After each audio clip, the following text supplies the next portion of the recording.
Celtics Talk Podcast is presented by 24autogroup.com. 11 locations across New England. What's up, everybody? Postgame Pod coming to you after the Celtics take down the Detroit Pistons in a game that was a little bit dicier than you thought. 124-118. Celtics move to 3-0. We're going to get into a lot about figuring it out and finding a way, but I just want to admit something. As good as the Celtics were through the first, let's say, 2.5 games of this season, there was something that was bugging me. There was something that was missing that I almost didn't want to bring it up because I was fearful it might linger even longer if we called attention to it.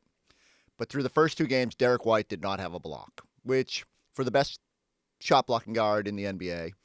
Was kind of notable. I think the Celtics had one game where they didn't even have a block as a team. So weird because they were just so weirdly efficient last year at blocking shots. And when you have Kristaps Porzingis out there, that probably gets a little bit easier. But Derrick White made up for lost time tonight. 3 blocks, including just a otherworldly swat on Cade Cunningham in the final minutes. Sort of the play to me that emphasize just how good they were in the clutch, where Cade gets past, got a step on Drew Holiday, looked like he could have dunked it, laid it up or something, and here comes Derrick White out of nowhere and blocks that thing, and then you can actually see him turn to the bench, and he said, "I got that bleeping one," and showed a lot of emotion. He actually got some playful teasing in the post-game press conference because he doesn't always show that sort of emotion out there. He just kind of does his thing and lets the stats and play speak for itself. But I love that Derrick found a way to leave his imprint on this game on both sides. There was a stretch in the second half where he carried them offensively, but getting back to 3 blocks through 3 games, his rule, he told me this before the year, is 1 a game, right? And if you're on social media, you know his dad, Mr. White, is sitting there posting "we got one" every time they get that block. And so Derrick has made it a point to want to get to average 1 per game, 2-time all defense now. I just thought it was really neat that in the biggest spot he came up with that sort of, it wasn't really game saving, but the energy could have shifted, to put it in Celtics terms, and Derrick White made sure it didn't. But the story of the game from a bigger perspective is that the Celtics as a team found a way to each guy had their imprint on the final minutes. You've got Derrick with the block. You got Jaylen Brown, who's laboring through 6 of 24 shooting and still finding a way to impact winning because, one, he's rebounding his tail off, fighting Isaiah Stewart to get clutch rebounds at the end of this game as the Detroit is trying to kind of muscle their way back in or sneak back in. And not only that, but JB goes to the other end of the floor and is making free throws. 9 of 10 at the free throw line in this game, helping him get to 24 points despite the rough shooting night. He's now, and again, this is one of those, don't want to bring it up because you don't want to jinx it, but 17 of 19 from the free throw line this season. Every year when we play the game, what's what is Jaylen Brown going to come back with this year? And so often a lot of us will say, the free throw, because it's been a little bit of a roller coaster there. It felt like he was kind of on the ascent, maybe moving towards high 70s, maybe flirting with low 80s for at times over the past few years, and then last season kind of dipped, and I think especially in the playoffs. So that's one part of his game where when you're that aggressive going to the basket, you got to be more consistent at the free throw line, and early returns that shot has been really good. I think he missed one off of maybe off the flagrant in this game, and because it felt like a ball don't lie moment because the Pistons were pretty upset that he even got free throws off of Tobias Harris elbow.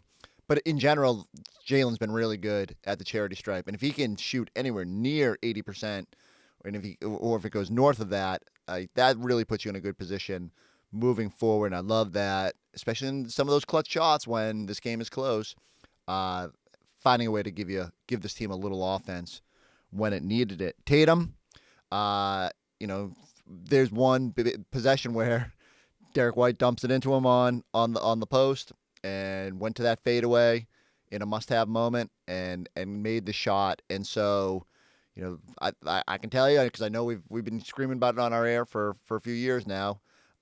Regular season Tatum sometimes struggles in those what we would call the clutch moments, and especially the under 2 minutes and close game. The metrics haven't always been great, which is weird because in the postseason they're so good. It's almost like he's just saving it for when it matters most. But it felt like that was a moment tonight where, kind of gave the ball to Tatum and said, we need something. And he hits that fadeaway to really kind of give you a must-have basket. Drew Holiday, scoreless for most of this night. Then all of a sudden knocks down 2 huge threes in crunch time. Had a little strip steal at the other end. Just, on a night where it didn't feel like he was quite himself or having quite the impact. And maybe that's just because he's spending so much energy on the defensive side. Really left his imprint there. And then the one guy will probably get kind of glossed over in all this, Al Horford comes back in with I think he checked back in during the crunch time sequence, took over for Luke and just gave the team really good minutes. He was plus 21 in 32 minutes tonight. Only played 20 minutes the other night. They didn't need to lean on him heavy. Tonight they had to. He always gets a little jolt of energy. Went to school up in Michigan there at the end of his high school career. I think he's got undoubtedly some family up there, and going back a champion and playing like it as well. I just the line after this game was had to figure it out, find a way, and call it cliche, but the Celtics really did. They were unbelievable for the first, let's say, 18 minutes of this game. Felt like they might be flirting with some records, like would they hit 80 points in the first half? Could they challenge the 3-point record again? And then it got really clunky for much of the second half, and they got away from what they do so well, which is maddening to watch because you're like, you see it happen in the first half, and it's just so crisp and manufacturing shots the right way. And then they just sort of, I don't know, lose focus a little bit. Give credit to the Pistons. They played hard. I think we're going to see this a lot this year where teams, even if falling behind by 20, kind of going to keep swinging. And they really kind of willed their way back in, so much so that they were up 112, 106. Celtics were stuck on that 106 for 5 minutes. So Celtics down 6 with 3:30 to go. Never panicked, found a way, got back to playing the right way. Everybody has their imprint on it. And, well, I told you guys, I'm going to bring this up every night until I get sick of saying it. But, 82-0 is still in play. It's going to be fun to watch, just how long it takes to get to that double digits on the loss column. Tonight's a reminder. It can happen if they stop playing the right way, if that other team is super motivated. But long story short, Celtics found a way. They get this win. Everybody has a little part of it. Peyton Pritchard will be forgotten because he didn't play a ton. They tried to go small at one point in that fourth quarter. Big with Luke wasn't quite working. They go small with Pritchard. Before that, it was the starters with Pritchard. I thought that would be kind of like a really good lineup for them. And, I'll have to go back and watch some of that. But Peyton was really good in the first half, providing the spark. Just as Jaylen Brown had said before the season, there will be nights against teams like Detroit where Peyton will go off, and gave him a nice little jolt beyond the 3-point arc. But ultimately, finding a way. I do believe I'm going to put pressure on our podcast producers here, but I believe you'll hear the Jayson Tatum, Derrick White joint interview session. This might become the best part of Celtics basketball this year is if those two end up at the podium together. They're like two little kids who can't stop making each other giggle. And, Derrick White is great for emotional support in those situations, and it's fun to listen to the banter. So hopefully we'll get a whole lot more of Derrick and Jayson at the podium this season. But let's get right into it. Here's more from our postgame show. Celtics Talk is presented by 24 Auto Group, where now through the end of the year, they are doubling your down payment at all 11 locations throughout Southern New England. Go to 24autogroup.com for more info. So again, the Celtics were in cruise control. I mean, they were up by 23 points at one point in that first half, Eddie. Then you go to a run that started somewhere in the second quarter and went into the third quarter where Detroit went on a 44-19 run. And I guess the question is why? What happened out there that the Pistons were able to get back in this game? Well, I think Joe Mazzulla said it, that they were just a little bit more physical, played a little faster. And I don't want to say that they got complacent or they took their foot off the gas, but they might have just exhaled just a little bit. And as soon as they exhaled, Detroit punched them in the stomach, and they were trying to figure out where they're going to find their next breath. And then once they found that they were able to move past them and get the win. But I think that's just really what it is. You're playing against a team. Don't think that they didn't hear Jaylen Brown's soundbite where he said, this is a game, we go play Detroit, no disrespect to them. But every time somebody says no disrespect, there's always a little bit of disrespect coming back. You know what I mean? Someone's antenna goes up. Yeah, you know what I mean? So, and I know JB didn't mean any disrespect to him. He was just saying, this is a game that we could get Peyton off. And Peyton got off tonight. Sam Hauser didn't play. He was like, this is where a game, maybe Sam Hauser could get 10 threes. And maybe the game goes different if Sam is out there and knocks down a few more threes. But at the same time, I think the most important thing is that they found a way to win, and they won with their defense. It wasn't like, okay, the shot making happened, but only reason why the shot making happened or was even available was because they stepped up defensively. Now, I'll tell you some things that are kind of alarming to me. Just one thing is we've been outscored by 60 points in the paint in these 3 games. Okay, the Knicks were plus 12, Wizards were plus 20. And the Pistons plus 28. That has to be addressed. I mean, you can't gloss over that. Those are things that we have to say, okay, we got to take care of the paint. We can't allow these guys to continuously get into the interior of our defense and score the basketball. We have to cut these numbers down. That's something that you could work on. So, I mean, because we're talking about nitpicking, right? We're just talking about a championship team and what you want to be and how you want to be and how you want to present yourself as a championship team. You're going to get everybody's best shot. You've been getting it for the last 5 years. But these are the things that you have to clean up. You have to clean up points in the paint. That's something that cannot continue. You cannot continuously get because like I said, the Knicks was plus 12 against us, Wizards was plus 20 against us, and the Pistons was plus 28. That cannot continue to happen. That cannot be a habit. It's 3 games. I understand it. I understand that. But at the same time, we got to start trying to fix that. And that's something that you could look at and kind of curtail it. But I do like the fact that we're not turning the ball over. That's what's keeping us in these games and allowing us to win. We're under 10 turnovers per game. That's really good. But let's go back to, early on in this game when Jayson Tatum, especially in the first quarter, just absolutely taken over. I guess this is basically what we should expect from Jayson Tatum right out of the gate because that's the way he's playing in all 3 games. He's a man on a mission, and the way he's playing is not like he's forcing anything. It seemed like it's coming easy. His teammates are finding him when he's open, and when he has the opportunity to go one-on-one. It's not like one of those, I'm just going to take a bad shot. No, he's getting to his spots. He's making the guy, he's taking the dude for a little dance and say, hey, let's do the cha-cha for a little bit. Then I'm going to shoot this and I'm going to knock it down. I'll get to the basket. He is showing you exactly what a 3-level scorer embodies. And everybody that talks about 3-level scores, if you watch Jayson Tatum these past 3 games or watch him in his career, that's exactly what a 3-level scorer is. He can score inside, he can score mid-range, and he could shoot the ball from 3, and he also gets to the free throw line. So he just looks different. And the one play to me where it really looked different when he went to the basket and Tobias Harris, you too little for me, man. Even though Tobias Harris is big, got a nice size on him, He's, 6'8", 6'9". But he still was able to just muscle him and get to his basket. But look how these shots look, though. The arc on it looks good. It's not touching anything. That is a very, very nice-looking shot. And look, like I said, a 3-level scorer. Gets to the rim, does it from behind the arc, gets to the rim again, and just makes the right reads, And all that happens because the spacing, that's the play I'm talking about right there. We got Tobias Harris out the way.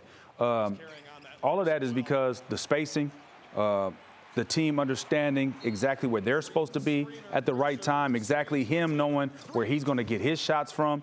And here's another layup right there. I mean, Jayson Tatum is playing phenomenal basketball at this particular point. You guys were talking about it pregame, you and Chris Mannix. And it wasn't just the arc on the shot, but also bringing the ball up. And he was, you guys were going over it, whereas he was bringing it up on his left side and then needing to move it back over on his right side. For anyone that missed that in the pregame, how does that look different from what he's doing now? Well, it's not wasted motion. That's the one thing that I'm noticing about his shot. When they said he changed his shot, I'm like, well, why would he change his shot? He's been playing damn well, 3-time All-NBA first team. You won't think somebody's going to tweak their shot with that, but it's no wasted motion. He's not dipping as much. And so if you take it from here from the left and then dip and then come up, it's a lot of wasted motion. And the reason why he's been able to really just it not really bothering me because he's 6'10". So he's still able to shoot over the top of anybody. But now he's changing to where that is not a wasted motion. So it's getting off quicker. So somebody that has been used to guarding Jayson Tatum, that watched tape on him, they watched tape of him last year. They're not looking at the Jayson Tatum that we're watching today because they're looking at, oh, he does this, we have time, maybe I could swipe right. No. And none of that's happening. There's no wasted motion. He's not bringing it from left to right, and he's shooting it. And the one thing is that Manick said is the arc on his shot and the trajectory is on point. It's exactly how it's supposed to look. The rotation is right, the backspin is right, and just the arc on the shot is there. And again, no wasted motion. Okay, by my count, 17 of 35 from three already this season. 17 of 35. Jayson, why did you want Derrick so bad in your presser the other day? How did you get him here today?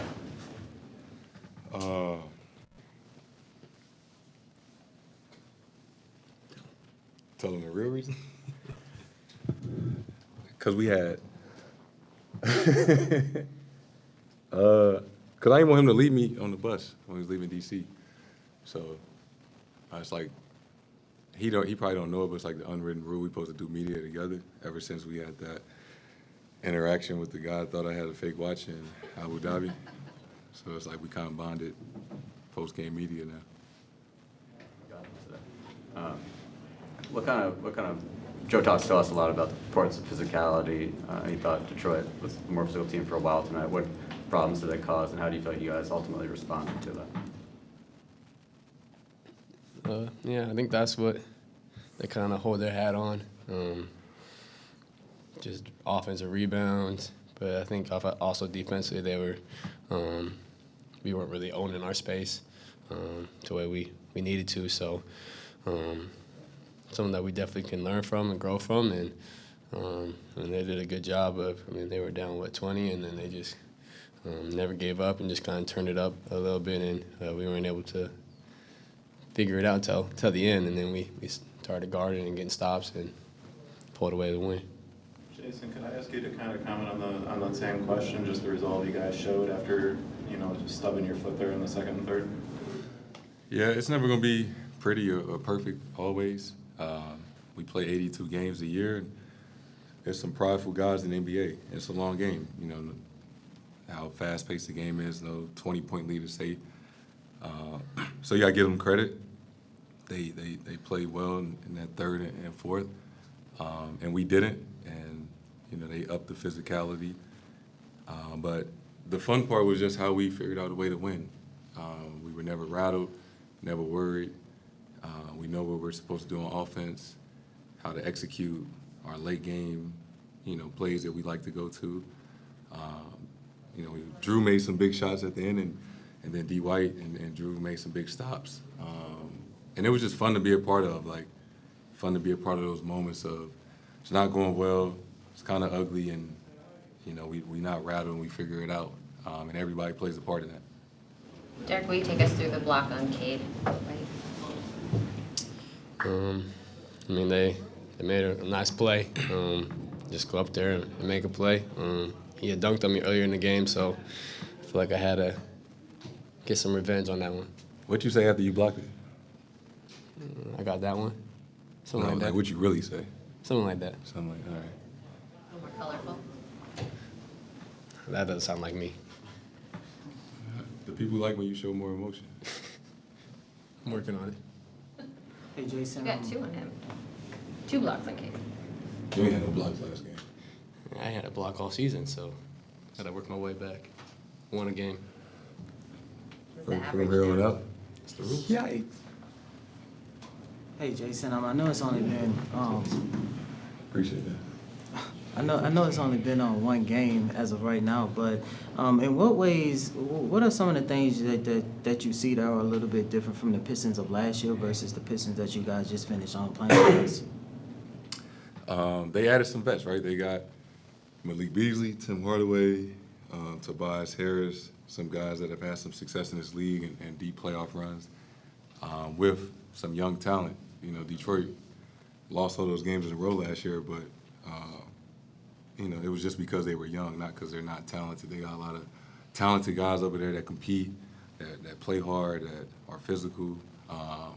So regardless of whatever their record is, we've understood that, you know, coming into tonight and last year that it's going to be tough. They're gonna play you tough. They're going to make it hard on you. And, you know, they were young, super young last year, and, you know, they've added some older guys, and they got JB as a coach. So, you know, I'm looking forward to see what they do this year. And I know it's definitely not the same from when you and Jalen was, you know, young and trying to establish yourself in the league. But what are some of the rough times that you guys have to overcome in order to get to where y'all actually are as of right now? I think you learn through experience. Right? Everybody has their different path to wherever you try and get to. You know, those guys trying to figure out maybe how to get to the playoffs, right? And, you know, early on we kept going to the conference finals, and we were trying to figure out how to win a championship. And we took our bumps and bruises along the way until we figured it out. You know, that's just part of your growth and maturity as a young player in this league. It was just game 3, you guys have seen everything, but what's the value, like, early in the year having, like, a reset, a test, showing you where things still need to get better, that sort of thing? Yeah, I mean, it's not always going to be a blowout, and just understand that there's going to be so many different ways we can win games, and so many different people are going to have to step up for us. So each game's different. Each game's a learning opportunity, and so we're going to learn from this game, and I think it's good for us to be challenged. It's good for us to stay together in moments like that and just find ways to win. All right, next up, kind of a big one, maybe like a circle type game. Bucks are coming to town on Monday. A team that looked a little old last year, that battled injuries, obviously losing Giannis in the playoffs. Indy upsets them, sort of sets into motion Celtics Pacers emerging as the Eastern Conference series. So eager to see what they look like because through 2 games, the Bucks look really good in terms of at least offensively and probably what we expected the Damian Lillard, Giannis Antetokounmpo combo would look like with some time. They, I was laughing because we always beg the Celtics to go do something cool for training camp, and we just stay in Brighton at the Auerbach Center. I guess we did go to Abu Dhabi, but that was like post training camp. The Bucks went down to, I think, Southern California, maybe San Diego. Doc Rivers just dragging the team out there so they get some sunshine, and that can usually help, especially when you're older. So I want to see can the Bucks where are they at? Are they the team that it's hard because there was the one game where they dominated Boston last year was that back-to-back up in Milwaukee where Celtics just had nothing left. I think it was coming off that Minnesota game. And so the Celtics had expended all their energy the night before and just had nothing left. Where do the Bucks sit? Is Giannis back, being healthy, back to being just an MVP caliber player? Is Lillard better off? I guess the bigger question is defensively, where are they at, and can they defend the Celtics? Can they chase around these guys for the duration of a 48-minute game? And can they do it not only now, but can they do it 6 months from now or 7 months from now and do it to a high level when Lillard's 34, a lot of aging players on that roster, but some pieces there now that will make this a little bit intriguing. So, not all of them get the circle on the calendar, but this one sure feels like a nice little. Next week in general is going to be fun. You got Milwaukee on Monday. I think they go to Indy on Wednesday. You got a double dip down in Charlotte where Charlotte looks young and fun, and Charles Lee is there now. I think Kemba's part of the coaching staff. It's going to be a super fun and intriguing week. And you know what? We'll be here with you for all of it. So I need to go subscribe, check us out on the YouTube page. We'll catch you next time on the Celtics Talk Podcast.